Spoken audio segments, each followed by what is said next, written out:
Let's talk about what really happened beyond the emotions, beyond the viral clips. The clash between FCT Minister Nyesom Wike and the young naval officer wasn't just a scene of confrontation. It was a mirror reflecting a much deeper problem in Nigeria's system of governance. Here was the Minister of the Federal Capital Territory, a man constitutionally empowered to oversee Abuja, the 37th state in all but name, embarking on a legitimate inspection at Gaduwa plot 1946. And then, unexpectedly, a 27-year-old naval officer stood in his way, declaring that the minister could not access the site. Now, here's the uncomfortable truth. That officer may have been doing his duty as instructed, but the question is, who gave that instruction? If the land in question is alleged to belong to a retired senior officer, and yet active duty personnel are the ones guarding it, then we must ask, where does the official line end and where does personal influence begin? This wasn't about disrespecting the armed forces, far from it. Our military remains one of the most respected institutions in the land and in Africa. But like every institution, accountability must flow from the top to the bottom.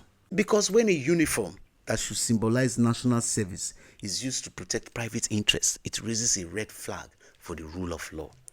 Wike didn't go there as a politician. He went as a public officer, executing his lawful duty. And the truth is, he didn't need to. His staff could have gone, but the same staff had previously been chased away from sites like this, and even that particular site, by men claiming orders from above. So this time, he went himself. Literally like, as the 001 in Abuja, let me go and let me see who would stop me. But imagine the scenario. A government official performing a legal duty is stopped by an armed guard protecting an unapproved structure. Now flip the coin. If it were an ordinary citizen being denied access by a naval officer, what would the headlines say? Exactly. We all be shouting military oppression. So let's be fair. Wike doesn't deserve the backlash. He deserves credit for standing up against a long-running culture of impunity in land matters. Let's ask this real question. How many of our 704 local government areas have military or paramilitary personnel guarding incomplete buildings, private compounds, or fenced empty lands? If every retired officer displays active men to guard their personal properties, which could run into tens, who then remains at the nation's duty post?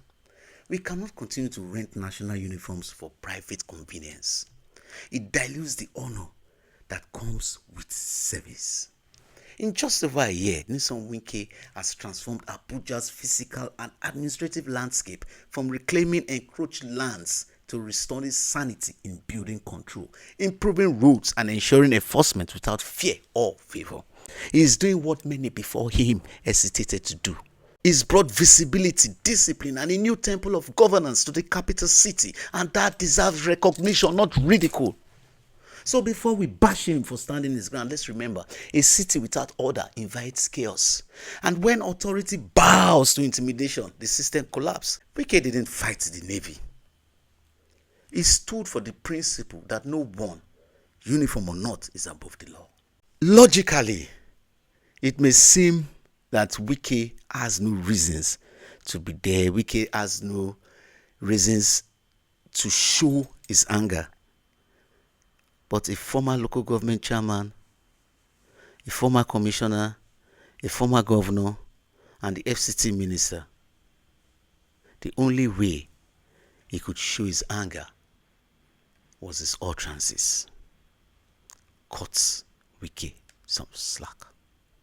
My name is Osigo Moikroda. I'm the principal and CEO of Bush Academy. Remember, next time, enforcing order isn't arrogance, it's leadership in action.